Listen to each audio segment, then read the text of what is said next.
आज हम देखेंगे डेटा स्ट्रक्चर्स में लिंक्ड लिस्ट क्या होती है। तो लिंक्ड लिस्ट एक लीनियर डेटा स्ट्रक्चर होती है जो कि नॉन कंटीजियस मेमोरी एलोकेशन को सपोर्ट करती है। अब नॉन कंटीजियस मेमोरी एलोकेशन मतलब क्या, देखो अभी तक हमने क्या देखा था, जैसे अरे दिखाया हमने, तो उसमें क्या होता है कि वो लीनियर डेटा स्ट्रक्चर तो होता है, मतलब एलिमेंट्स एक के बाद एक आते हैं, लेकिन वो क्या करता है, कंटीजियस मेमोरी एलोकेशन को सपोर्ट करता है। फॉर एग्जाम्पल, अगर हमारा फर्स्ट एलिमेंट जो है 100 वाली लोकेशन, मतलब फर्स्ट लोकेशन का एड्रेस 100 है, तो नेक्स्ट जो एलिमेंट होगा वो इसके जस्ट बाद ही आएगा। अब इसको सपोज 4 बाइट्स मिल गई, तो फिर नेक्स्ट जो एलिमेंट है वो 104 पर होगा, एंड सो ऑन। मतलब जो एलिमेंट्स होते हैं वो कंटीजियसली होते हैं। अगर हमें 10 इंटीजर्स को स्टोर करना है, मतलब एक अरे है जिसमें हमें 10 इंटीजर्स को स्टोर करना है, तो हमारा जो अरे है, हमें जो स्पेस चाहिए वो कंटिन्यूसली 10 इंटीजर्स जितना अवेलेबल मेमोरी में होना चाहिए। तो ये क्या होता है, अरे होता है। लेकिन लिंक्ड लिस्ट जो होता है, जो वो नॉन कंटीजियस मेमोरी एलोकेशन को सपोर्ट करता है। देखो अब अरे का ड्रॉबैक क्या है कि सपोज हमें 100 स्टूडेंट्स के मार्क्स को स्टोर करना है, इसका मतलब हमें 100 कंटीजियस इंटीजर्स जितनी मेमोरी चाहिए। अब सपोज इतनी मेमोरी अवेलेबल नहीं है, मेमोरी अवेलेबल है लेकिन हमारे पास कंटीजियसली इतनी अवेलेबल नहीं है। सपोज ये हमारी मेमोरी है, अब यहाँ पर 10 बाइट्स हैं, यहाँ पर 20 बाइट्स हैं, इस तरह से हमारे पास 100 से भी ज्यादा इंटीजर्स जितनी मेमोरी अवेलेबल है, लेकिन वो कंटीजियस नहीं है। तो यहाँ पे क्या मैसेज आ जाएगा, मेमोरी इज फुल। लेकिन लिंक्ड लिस्ट ऐसा नहीं है। लिंक्ड लिस्ट में क्या होता है कि हमें जो भी एलिमेंट्स को स्टोर करना है वो नॉन कंटीजियस हो सकते हैं। फॉर एग्जाम्पल, हमारा एक एलिमेंट हमने यहाँ पे स्टोर किया है 4, सपोज नेक्स्ट एलिमेंट हमें 7 स्टोर करना है, तो अगर इसके जस्ट बाद में स्पेस नहीं है तो वो कहीं और भी हम स्टोर कर सकते हैं। ये होता है लिंक्ड लिस्ट में। फिर नेक्स्ट एलिमेंट हमें स्टोर करना है, अगर हम मान लो यहाँ पे स्पेस फ्री हो गई है तो हम यहाँ पे स्टोर कर सकते हैं। तो फिर बात ये आती है लीनियर कैसे हुआ, और फिर लीनियर तो हुआ चलो, लेकिन हमें फिर एक मान लिया हमने 4 को ट्रेवल्स कर लिया, हम 4 तक तो पहुंच गए कैसे भी करके। अब हमें नेक्स्ट एलिमेंट 7 को तक पहुंचना है तो हम कैसे पहुंचेंगे, देन हमें फिर 5 तक पहुंचना है तो हम कैसे पहुंचेंगे। मतलब ये एलिमेंट्स आपस में जुड़े हुए कैसे रहेंगे। तो वही यही इसीलिए इसका नाम क्या, लिंक्ड लिस्ट। तो इनको आपस में लिंक करने के लिए फिर क्या किया जाता है, जैसे हम 4 तक तो पहुंच गए, अब 4 हमें बताएगा कि 7 कहां पर है, देन 7 हमें बताएगा कि 5 कहां पर है। तो ये कैसे बताएंगे, तो अब क्या करता है, हर एक एलिमेंट दूसरे एलिमेंट का एड्रेस उसके नेक्स्ट एलिमेंट का एड्रेस स्टोर करता है। ये क्या है, 4 है। अब इसका नेक्स्ट एलिमेंट कौन सा था, 7 था। इसके बाद हमने क्या इंसर्ट किया था, 7 इंसर्ट किया था। तो 4 जो है वो 7 का एड्रेस स्टोर करेगा, इसका मतलब ये दोनों आपस में लिंक्ड है। फिर 7 जो है वो 5 का एड्रेस स्टोर करेगा, मतलब ये इस तरह से आपस में लिंक्ड हो गए। फिर 5 के बाद कोई अगर एलिमेंट नहीं है तो इस यहाँ पे क्या आ जाएगा, नल आ जाएगा। तो कुल मिला के लिंक्ड लिस्ट में नॉर्मली क्या होता है, हर एक एलिमेंट में सिर्फ एक डेटा पार्ट होता है। हमें 14 स्टोर करना है तो बस 14 स्टोर किया, हमें 17 स्टोर करना है तो हमने 17 स्टोर किया। लेकिन लिंक्ड लिस्ट में 2 पार्ट्स होते हैं, हर एक एलिमेंट, हर एक नोड के। अब उसको क्या बोला जाता है, नोड बोला जाता है। इसको क्या बोला जाएगा, हर एक एलिमेंट को एक नोड बोला जाएगा। और इस नोड के 2 पार्ट्स होते हैं, एक होता है डेटा पार्ट और एक क्या होता है, नेक्स्ट पार्ट या लिंक पार्ट। डेटा पार्ट क्या करता है, जो भी हमारे कंटेंट से वो स्टोर करता है। सपोज हमें ए बी सी कुछ भी स्टोर करना है, वो डेटा को स्टोर करता है, जो हम एग्जैक्टली स्टोर करना चाहते हैं, जो यूजर को दिखता है। और नेक्स्ट ये वाला जो पार्ट होता है वो क्या स्टोर करता है, एक एड्रेस को स्टोर करता है। किसके एड्रेस को, उसके नेक्स्ट एलिमेंट के नेक्स्ट नोड के एड्रेस को स्टोर करता है। तो कुछ इस तरह से 4, 7 एंड 5 कुछ किस तरह से स्टोर होंगे। सपोज ये हमें 4 है, तो ये 4, ये तो क्या हो गया, डेटा पार्ट हो गया। और यहाँ पे क्या आ गया, नेक्स्ट पार्ट आ गया। अब भी अगर एक ही एलिमेंट है तो नेक्स्ट पार्ट में क्या आ जाएगा, नल आ जाएगा। क्या आ जाएगा, नल आ जाएगा। ठीक है। फिर जब हमने एक और एलिमेंट इसके जस्ट पीछे इंसर्ट किया तो हमारे डेटा पार्ट में तो हमारा जो भी डेटा है वो आ जाएगा। अब इसके नेक्स्ट पार्ट में क्या आ जाएगा, इसका एड्रेस। सपोज इसका एड्रेस क्या था, 100 था, इसका एड्रेस है 200। तो अब इसके नेक्स्ट पार्ट में क्या आ जाएगा, 200 आ जाएगा। तो इस तरह से अगर हम देखें तो ये क्या हो गया, आपस में लिंक्ड हो गए। अब इसके पीछे कुछ नहीं है तो नल आ जाएगा। सपोज इसके पीछे अगर हमने एक और एलिमेंट स्टोर किया जिसका एड्रेस 150 है, कहीं पे भी एड्रेस तो मिल सकता है, तो अब इसके नेक्स्ट पार्ट में क्या आ जाएगा, 150 आ जाएगा, और इसके कंटेंट्स में सपोज 6 है, तो ये हो गए आपस में लिंक्ड हो गए। उसके नेक्स्ट पार्ट में क्या आ जाएगा, नल आ जाएगा। एक और नोड होता है, एक स्पेशल पॉइंटर इनमें होता है हेड, जो कि फर्स्ट नोड को पॉइंट करता है, क्योंकि हमें फर्स्ट तक पहुंचना है तो हम कैसे पहुंचेंगे, तो एक हेड करके एक पॉइंटर होता है जो कि इसको पॉइंट करता है। तो अब देखो, ये तो हो गई लिंक्ड लिस्ट का मेन कंसेप्ट। अब इस लिंक्ड लिस्ट पर ऑपरेशंस कौन कौन से परफॉर्म हो सकते हैं। एक होता है इंसर्शन। अब इंसर्शन भी ना 3 टाइप्स का होता है। पहला जो होता है वो क्या होता है कि हमें जो भी एलिमेंट करना है स्टोर, वो बिगनिंग में करना है। सपोज अगर अभी मैंने यहाँ पे 4 है, नेक्स्ट एलिमेंट हमें इंसर्ट करना है तो 4 के पहले आएगा, देन नेक्स्ट एलिमेंट उससे भी पहले आएगा। तो क्या हुआ, insert at beginning. Next operation होता है इंसर्ट एट एंड, मतलब हमें जो भी एलिमेंट इंसर्ट करने, एक के पीछे एक इंसर्ट करने, तो वो क्या हो जाएगा, इंसर्ट एट एंड, मतलब हमें लास्ट में इंसर्ट करना है, जिसे अपेंड भी बोला जाता है। थर्ड होता है एट एनी आर्बिट्ररी लोकेशन, मतलब हमें किसी पर्टिकुलर, अब उसमें भी 2 होते हैं आर्बिट्ररी लोकेशन। अगर हमें यूजर ने बोला फर्स्ट लोकेशन पे एंटर करना है, मतलब यहाँ एंटर करना है, सेकंड पे मतलब यहाँ, थर्ड पे मतलब यहाँ।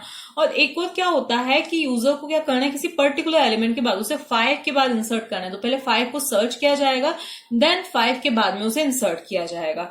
तो अब इंसर्ट एट आर्बिट्ररी या इंसर्ट एट एनी लोकेशन, अब वो भी 2 टाइप के होते हैं। नेक्स्ट आता है सर्च, कोई से एलिमेंट को सर्च हमें करना है, मतलब ये इंसर्शन के तो हो गए। नेक्स्ट आता है किसी एलिमेंट को हमें सर्च करना है कि उस लिस्ट में है या नहीं है। फिर फिफ्थ आता है डिलीशन। अब डिलीशन में कितने टाइप के होंगे, इंसर्शन जैसे ही 3 टाइप के होंगे।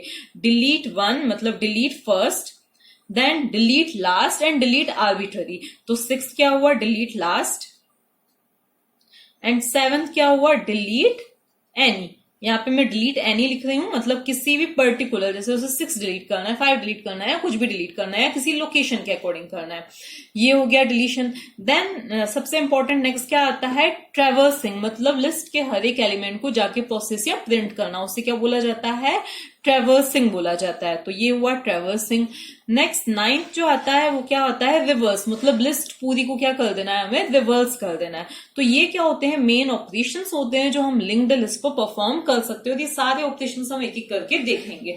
तो पहले हम देखते हैं कि लिंक्ड लिस्ट को किस तरह से प्रोग्राम में रिप्रेजेंट किया जाएगा, किस चीज का यूज करके। जैसे हमने अभी तक स्टैक एंड क्यू के लिए अरे का यूज किया, अब लिंक्ड लिस्ट के लिए हम किस चीज का यूज करते हैं और कैसे उसको रिप्रेजेंट करते हैं, एंड देन हम देखेंगे इंसर्ट एट बिगिनिंग ऑपरेशन। अब लिंक्ड लिस्ट में एक और चीज होती है, वो क्या होती है, ये डायनामिक मेमोरी एलोकेशन को भी सपोर्ट करता है। कैसे डायनामिक मेमोरी एलोकेशन को सपोर्ट करता है, देखो अरे में क्या होता है कि अगर हमने डिक्लेयर कर दिया, कोई सा एक अरे डिक्लेयर कर दिया इंट a 100, इसका मतलब क्या है कि हमें 100 इंटीजर्स जितनी मेमोरी मिल जाएगी, चाहे हम 10 यूज करें, 20 यूज करें, कितनी भी यूज करें। लेकिन लिंक्ड लिस्ट में क्या होता है, हमें जब जब इंसर्शन करना है तब तब हमें क्या मिलेगी, मेमोरी मिलेगी। अभी हमने एक नोड इंसर्ट किया तो हमें एक नोड जितनी मेमोरी मिल जाएगी, फिर हमें जब दूसरा नोड इंसर्ट करना है तो हमें दूसरे जितनी मेमोरी मिल जाएगी, फिर हमें नेक्स्ट नोड इंसर्ट करना है तो नेक्स्ट मिल जाएगी। मतलब जब डिमांड पर हमें क्या मिलेगी, मेमोरी मिलेगी। और जब जब हमें किसी नोड को डिलीट करना है तो ये मेमोरी फ्री हो जाएगी, जबकि अरे में ऐसा नहीं हो रहा था। अरे स्टैक क्यू में अभी तक हमने अरे की हेल्प से अगर हमने किसी भी चीज को देखा था तो ये मेमोरी, अगर हमने इसको डिलीट भी कर दिया था तो ये मेमोरी फ्री नहीं हो रही थी, हमारे लिए अवेलेबल थी, लेकिन ये फ्री, मतलब कोई और उसको यूज कर सके ऐसा नहीं था। जबकि लिंक्ड लिस्ट में ऐसा नहीं होता, ये डायनामिक मेमोरी एलोकेशन को सपोर्ट। अब लिंक्ड लिस्ट है, जैसा कि मैंने आपको बताया कि उसमें कितने पार्ट्स होते हैं, 2 पार्ट्स होते हैं। एक होता है डेटा पार्ट, एक होता है नेक्स्ट पार्ट। डेटा पार्ट में जिस टाइप का डेटा हम स्टोर करना चाहते हैं, इंटीजर, कैरेक्टर, जो भी हम स्टोर करना चाहते हैं। नेक्स्ट पार्ट में एड्रेस आता है, इसका मतलब ये चीज क्या होनी चाहिए, पॉइंटर ही होनी चाहिए।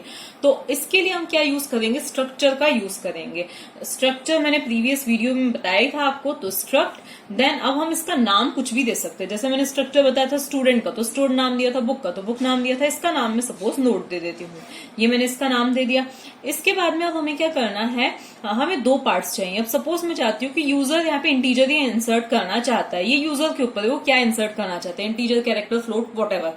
तो यहाँ पे मैंने कंसीडर किया डेटा पार्ट जो है वो इंटीजर टाइप का है, तो ये तो हो गया हमारा फर्स्ट। ये जो है ये क्या है, नेक्स्ट जो है ये क्या है, पॉइंटर है, ठीक है। तो पॉइंटर भी किस टाइप का है, हमें क्योंकि पॉइंटर के आगे स्पेसिफाई करना होता है कि पॉइंटर किस टाइप का है। तो अब ये जो है ये किसका एड्रेस स्टोर कर रहा है, किसी नोड का एड्रेस स्टोर कर रहा है, ठीक है।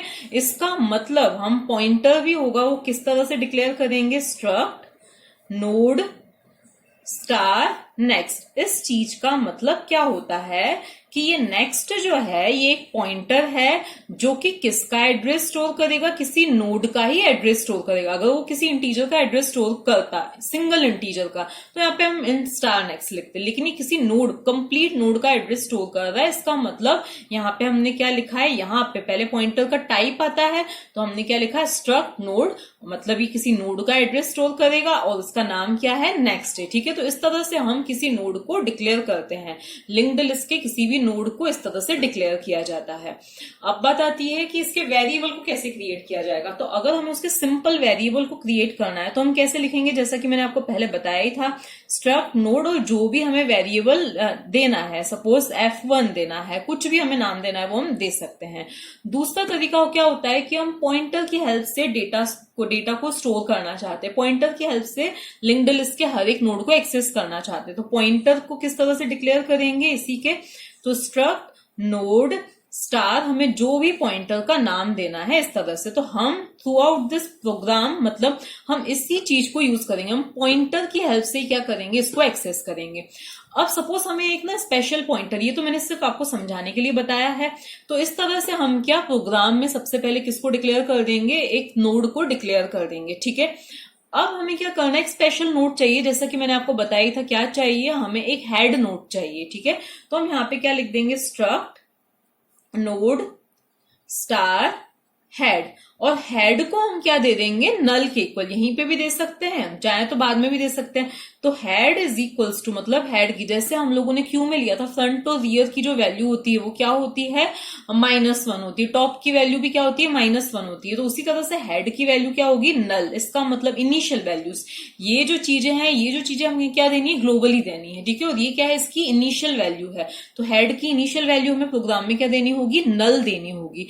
क्यों नल देनी होगी, क्योंकि इनिशियली हम क्या सपोज कर रहे हैं कि हमारी जो लिंक्ड लिस्ट है वो क्या है, एम्प्टी, और हेड किसको पॉइंट करता है, फर्स्ट नोड को। तो अभी हमारी लिंक्ड लिस्ट में कोई नोड है ही नहीं, तो हेड किसको point, head is equals to क्या हो जाएगा, नल हो जाएगा। ठीक है, तो ये तो हो गई कुछ ही इंपॉर्टेंट चीजें। अब हम सबसे पहले हम क्या देखते हैं, इंसर्ट एड बिगनिंग का कोड देखते हैं। तो ये तो हो गया कि हम बेसिक क्या डेटा को किस तरह से हम लिंक्ड लिस्ट को रिप्रेजेंट करेंगे। तो अब हम देखते हैं कि फर्स्ट नोड को किस तरह से इंसर्ट किया जाएगा।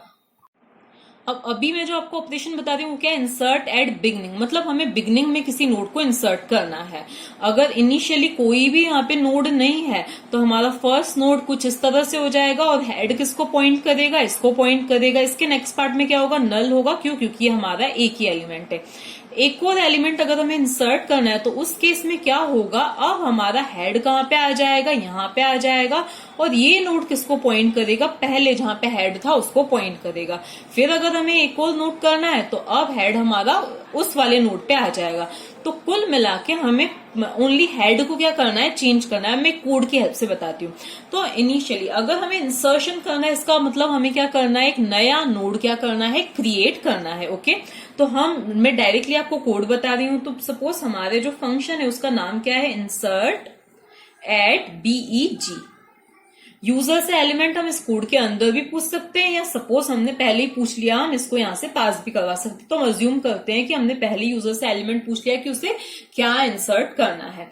उसके बाद अब हमें क्या चाहिए, एक नया नोड। अब क्योंकि ये क्या है, लिंक्ड लिस्ट है जो कि डायनामिक मेमोरी एलोकेशन को सपोर्ट करता है, तो हमें क्या पता है कि इसमें क्या होगा कि जब जब हम एक नया नोड इंसर्ट करेंगे, वैसे एक नए नोड के लिए हमें क्या मिलेगी, मेमोरी एलोकेट करनी पड़ेगी इसमें, क्योंकि प्रीवियसली हमें पूरी मेमोरी नहीं मिल जाती है। हम जब जब इंसर्ट करना चाहेंगे तब तक एक नया नोड क्या होगा, क्रिएट होगा। तो अब देखो हमें क्या लिखना पड़ेगा, देखो स्ट्रक्ट नोड।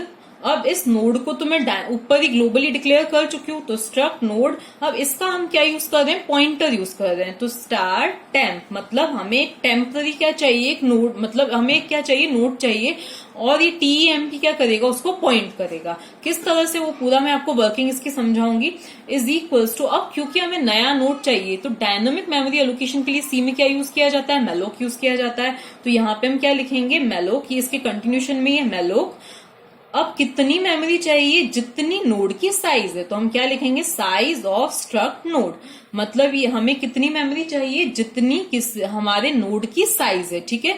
तो size of struct node, okay. अब इसके बाद में क्या होगा, ये मैलोक क्या करेगा, एक पॉइंटर रिटर्न करेगा। हमें इसको किस में टाइप कास्ट कन्वर्ट करना है, नोड टाइप के पॉइंटर में। तो यहां पे हम क्या करेंगे, टाइप कास्टिंग के लिए कुछ इस तरह से लिखेंगे, स्ट्रक्ट नोड स्टार। मतलब हम इसको नोड टाइप के पॉइंटर में कन्वर्ट करके किस में असाइन करना चाहते हैं, टेम्प में। तो देखो इस स्टेटमेंट के जस्ट बाद होगा क्या, सबसे पहले नई मेमोरी एलोकेट हमें मिलेगी। देखो इस सभी को हम भूल जाते हैं, हमें क्या मिलेगी, ये इस तरह से एक ब्लॉक मिलेगा, क्योंकि malloc size of struct node, तो हमें क्या मिलेगा, ये इस तरह से एक ब्लॉक मिल जाएगा। क्योंकि नोड की जो साइज थी वो कुछ इस तरह से थी, उसमें एक डेटा पार्ट था, उसमें क्या था, एक नेक्स्ट पार्ट था। अब डेटा पार्ट इंटीजर था, तो यहाँ पे 4 बाइट्स एंड देन यहाँ पे पॉइंटर था अगेन 4 बाइट्स। तो कुल मिला के अभी आप उस चीज की हम डिटेल में नहीं जाते हैं, हम यहाँ पे देखते हैं ये क्या है, डेटा पार्ट है, और ये क्या है, नेक्स्ट पार्ट है। तो ये हमें इसकी वजह से मेमोरी मिल गई। अब इसका जो भी बेस एड्रेस होगा, मतलब जहां से भी इसका एड्रेस होगा, सपोज इसका जो बेस एड्रेस है वो क्या है, 100 है।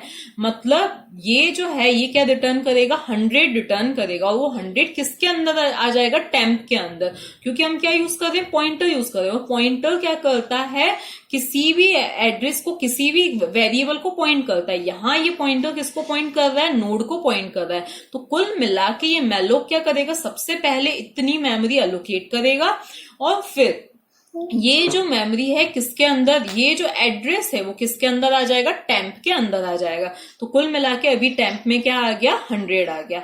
तो इतना काम तो हो गया। अब हमें क्या करना है, इसमें डेटा फिल करना है। तो अब मैंने आपको बताया ही था कि स्ट्रक्चर को अगर हम पॉइंटर की हेल्प से एक्सेस करना चाहते हैं तो हमें सेल्फ रेफरेंशियल ऑपरेटर यूज करना पड़ेगा। तो देखो टेम्प के डेटा पार्ट में हम क्या चाहते हैं, क्या आ जाए, हमारा एलिमेंट आ जाए, तो ELE। अब बात आती है टेम्प के नेक्स्ट पार्ट में क्या है। तो देखो हम क्या लिखेंगे, टेम्प, उसके नेक्स्ट पार्ट में हम क्या चाहते हैं, आ जाए हेड, ये आ गया। इसके बाद में हेड इज इक्वल्स टू क्या आ जाए, TEMP हो जाए। अब इसको हम करके देखते हैं, ड्राई रन। अब देखो हुआ क्या, सपोज यूजर को एक एलिमेंट इंसर्ट करना है 4, तो ELE में क्या हो गया, 4 हो गया। अब इनिशियली हेड की वैल्यू अभी क्या है, हेड की वैल्यू अभी नल है, जैसा कि मैंने अभी आपको बताया था। यहाँ पे आए हम, नई मेमोरी एलोकेट हुई, कितनी, नोड जितना एक ब्लॉक हमें मिल जाएगा। ये है इसका डेटा पार्ट, ये है इसका नेक्स्ट पार्ट। इसका एड्रेस हम अज्यूम करते हैं 200 है। ये 200 किसके अंदर आ जाएगा, टेम्प में आ जाएगा। तो TEMP, टेम्प के अंदर क्या आ जाएगा, 200 आ जाएगा। अब टेम्प के डेटा पार्ट में आ जाएगा एलिमेंट दैट इज 4, तो यहाँ पे क्या आ जाएगा, 4 आ जाएगा। और टेम्प के नेक्स्ट पार्ट में क्या आ जाएगा, हेड। हेड में अभी क्या है, नल है, जैसा कि मैंने आपको बताई था, अभी हेड में क्या है, नल है। तो टेम्प के नेक्स्ट पार्ट में क्या आ जाएगा, नल आ जाएगा। तो ये यहाँ पे क्या आ गया, नल आ गया। फिर head is equals to temp. अब हेड में क्या आ जाएगा, टेम्प, टेम्प मतलब 200। तो इसका मतलब अभी हेड किसको पॉइंट कर रहा है, इसको पॉइंट कर रहा है। तो हेड में आ गया 200। अब सपोज हमें एक और एलिमेंट इंसर्ट करना है, वापस इसको कॉल किया। अब ELE की वैल्यू क्या है, 14 है। फिर से क्या हुआ, नया एक नोड मिला, तो ये नया हमें एक नोड मिल जाएगा, ये इसका डेटा पार्ट हो जाएगा, ये इसका क्या हो जाएगा, नेक्स्ट पार्ट हो जाएगा। फिर इसके डेटा पार्ट में क्या आ जाएगा, 10, सॉरी, फिर इसका एड्रेस हम मान लेते हैं क्या है, 150 है, कुछ भी इसका एड्रेस है। वो किसके अंदर आ जाएगा, टेम्प के अंदर आ जाएगा। तो टेम्प में भी क्या है, 150 है। ओके, मतलब टेम्प की अब वैल्यू क्या हो चुकी है, 150 हो गई है। फिर क्या हुआ, यहाँ पर टेम्प के डेटा पार्ट में क्या आ जाएगा, एलिमेंट आ गया। तो टेम्प के डेटा पार्ट में क्या आ गया, 14 आ गया। और टेम्प के नेक्स्ट पार्ट में आ गया हेड। तो टेम्प के नेक्स्ट पार्ट में क्या आ जाएगा, हेड दैट इज 200। तो इस तरह से अब ये किसको पॉइंट कर रहा है, इस नोड को पॉइंट कर रहा है। हेड इज इक्वल्स टू हो गया 10, मतलब अब हमारा जो फ्रंट एलिमेंट है वो कौन सा है, ये है 10। तो ये हो गया 150। तो इस तरह से हेड में क्या है, हमारा फर्स्ट एलिमेंट दैट इज 150, और ये एलिमेंट किसको पॉइंट कर रहा है, इसके नेक्स्ट एलिमेंट को। इसी तरह से जब हम नेक्स्ट एलिमेंट इंसर्ट करेंगे तो क्या हो जाएगा, उसके नेक्स्ट पार्ट में तो हेड आ जाएगा। अब हेड क्या है, 150 है, तो ये आ जाएगा, और हेड हमारा क्या बन जाएगा, ये बन जाएगा। तो इस तरह से हम क्या कर सकते हैं, फ्रंट में एलिमेंट को इंसर्ट कर सकते हैं।